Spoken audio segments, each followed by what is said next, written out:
Hi ಸ್ನೇಹಿತರೆ, ಹಿಂದಿನ ವಿಡಿಯೋದಲ್ಲಿ ಶ್ರೀ ಮುರಳಿಯವರು ಬೇರೆ ಭಾಷೆಯಿಂದ ಯಾವೆಲ್ಲ ರೀಮೇಕ್ ಸಿನಿಮಾಗಳನ್ನು ಮಾಡಿದ್ದಾರೆ ಅನ್ನೋದನ್ನು ತಿಳಿಸಿಕೊಟ್ಟಿದ್ದೆ. ಯಾರೆಲ್ಲ ಇನ್ನೂ ಆ ವಿಡಿಯೋನ ನೋಡಿಲ್ವೋ ದಯವಿಟ್ಟು ಹೋಗಿ ನೋಡಿ. ಸೊ ಈ ವಿಡಿಯೋದಲ್ಲಿ ಸ್ಯಾಂಡಲ್ವುಡ್ ಕ್ವೀನ್ ರಮ್ಯಾ ಅವರು ಯಾವೆಲ್ಲ ರೀಮೇಕ್ ಸಿನಿಮಾಗಳನ್ನು ಮಾಡಿದ್ದಾರೆ ಮತ್ತು ಅವುಗಳಲ್ಲಿ ಹಿಟ್ಟಾದ ಸಿನಿಮಾಗಳು, ಫ್ಲಾಪ್ ಆದ ಸಿನಿಮಾಗಳು ಯಾವ್ಯಾವು ಅನ್ನೋದನ್ನು ನೋಡೋಣ.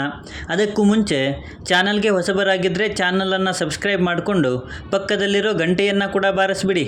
ಯಾಕೆಂದರೆ ಇದೇ ತರಹದ ಮತ್ತಷ್ಟು ಡಿಸ್ಕಷನ್ ಜೊತೆಗೆ ಭೇಟಿ ಆಗ್ತಿರೋಣ. ಆ್ಯಂಡ್ ಈ ವಿಡಿಯೋ ನಿಮಗೆ ಇಷ್ಟ ಆದರೆ ನಾನು ನಿಮ್ಮ ಕಡೆಯಿಂದ ಬಯಸೋದು ಒಂದು ಲೈಕ್ ಮಾತ್ರ. ಅದನ್ನು ಕೂಡ ಕೊಟ್ಟು ವಿಡಿಯೋನ ಕಂಪ್ಲೀಟಾಗಿ ನೋಡಿ. ಗೌರಮ್ಮ ಇದು 2005ರಲ್ಲಿ ಬಂದ ಸಿನಿಮಾ. ಉಪೇಂದ್ರ ಅವರು ಮತ್ತು ರಮ್ಯಾ ಅವರು ಈ ಸಿನಿಮಾದಲ್ಲಿ ಮುಖ್ಯ ಪಾತ್ರದಲ್ಲಿ ಕಾಣಿಸಿಕೊಂಡಿದ್ದರು. ಇದು 2001ರಲ್ಲಿ ಬಂದಿದ್ದ ನುವ್ವು ನಾಕು ನಚ್ಚಾವು ಅನ್ನೋ ತೆಲುಗು ಸಿನಿಮಾದ ಅಫಿಷಿಯಲ್ ರೀಮೇಕ್ ಸಿನಿಮಾ. ಆ್ಯಂಡ್ ಸಿನಿಮಾದ ರಿಸಲ್ಟ್ ಬ್ಲಾಕ್ ಬಾಸ್ಟರ್. ಜೂಲಿ ಇದು 2006ರಲ್ಲಿ ಬಂದಿದ್ದ ಸಿನಿಮಾ. ರಮ್ಯಾ ಅವರು ಈ ಸಿನಿಮಾದಲ್ಲಿ ಮುಖ್ಯ ಪಾತ್ರದಲ್ಲಿ ಕಾಣಿಸಿಕೊಂಡಿದ್ದರು. ಇದು 1974ರಲ್ಲಿ ಬಂದಿದ್ದ ಚಟ್ಟಕಾರಿ ಅನ್ನೋ ಮಲಯಾಳಂ ಸಿನಿಮಾದ ಅಫಿಷಿಯಲ್ ರೀಮೇಕ್ ಸಿನಿಮಾ. ಬಟ್ ಸಿನಿಮಾದ ರಿಸಲ್ಟ್ ಫ್ಲಾಪ್.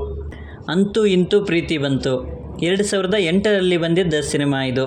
ಈ ಸಿನಿಮಾ 2006ರಲ್ಲಿ ಬಂದಿದ್ದ ಅಡವಾರಿ ಮಾಟలకు ಅರ್ಥಲೇ ವೆರುಲೆ ಅನ್ನೋ ತೆಲುಗು ಸಿನಿಮಾದ ಅಫಿಷಿಯಲ್ ರೀಮೇಕ್ ಸಿನಿಮಾ. ಬಟ್ ಸಿನಿಮಾದ ರಿಸಲ್ಟ್ ಫ್ಲಾಪ್. ಕಿಚ್ಚ ಹುಚ್ಚ 2010ರಲ್ಲಿ ಬಂದ ಸಿನಿಮಾ ಇದು. ಕಿಚ್ಚ ಸುದೀಪ್ ಅವರ ಜೊತೆಯಾಗಿ ರಮ್ಯಾ ಅವರು ಕಾಣಿಸಿಕೊಂಡಿದ್ದರು. ಈ ಸಿನಿಮಾ 2006ರಲ್ಲಿ ಬಂದಿದ್ದ ಚಿತ್ತಿರಂ ಪೆಸ್ತುದಿ ಅನ್ನೋ ತಮಿಳು ಸಿನಿಮಾದ ಅಫಿಷಿಯಲ್ ರೀಮೇಕ್ ಸಿನಿಮಾ.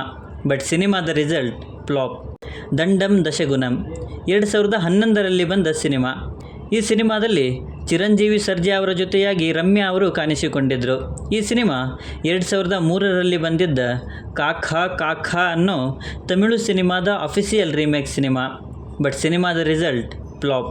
ಕಠಾರಿ ವೀರ ಸುರಸುಂದರಾಂಗಿ 2012ರಲ್ಲಿ ಬಂದ ಸಿನಿಮಾ. ರಮ್ಯಾ ಅವರು, ಉಪೇಂದ್ರ ಅವರು ಸಿನಿಮಾದಲ್ಲಿ ಮುಖ್ಯ ಪಾತ್ರದಲ್ಲಿ ಕಾಣಿಸಿಕೊಂಡಿದ್ದರು.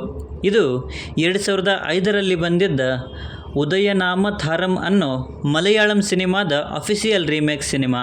ಸಿನಿಮಾದ ರಿಸಲ್ಟ್ ಸೂಪರ್ ಹಿಟ್. ಸೊ ಇವಿಷ್ಟು ರಮ್ಯಾ ಅವರು ಬೇರೆ ಭಾಷೆಯಿಂದ ರೀಮೇಕ್ ಮಾಡಿರುವಂಥ ಸಿನಿಮಾಗಳು. ಟೋಟಲ್ಲಾಗಿ 6 ಸಿನಿಮಾಗಳನ್ನು ಅವರು ರೀಮೇಕ್ ಮಾಡಿದ್ದಾರೆ. ಅದರಲ್ಲಿ 1 ಸಿನಿಮಾ ಬ್ಲಾಕ್ ಬಾಸ್ಟರ್, 4 ಸಿನಿಮಾಗಳು flop, 1 cinema super hit. So ಇದರ ಬಗ್ಗೆ ನಿಮ್ಮ ಅನಿಸಿಕೆ ಏನೇ ಇದ್ದರೂ ಕೆಳಗಡೆ ಬರೆದು ತಿಳಿಸಿ. ಮತ್ತು ಈ ವಿಡಿಯೋ ನಿಮಗೆ ಇಷ್ಟ ಆಗಿದ್ದರೆ ದಯವಿಟ್ಟು ನನ್ನ ಚಾನಲನ್ನು ಸಬ್ಸ್ಕ್ರೈಬ್ ಮಾಡಿಕೊಂಡು ಸಪೋರ್ಟ್ ಮಾಡಿ. ಮತ್ತೊಂದು ವಿಡಿಯೋ ಜೊತೆಗೆ ಆದಷ್ಟು ಬೇಗ ಸಿಗೋಣ.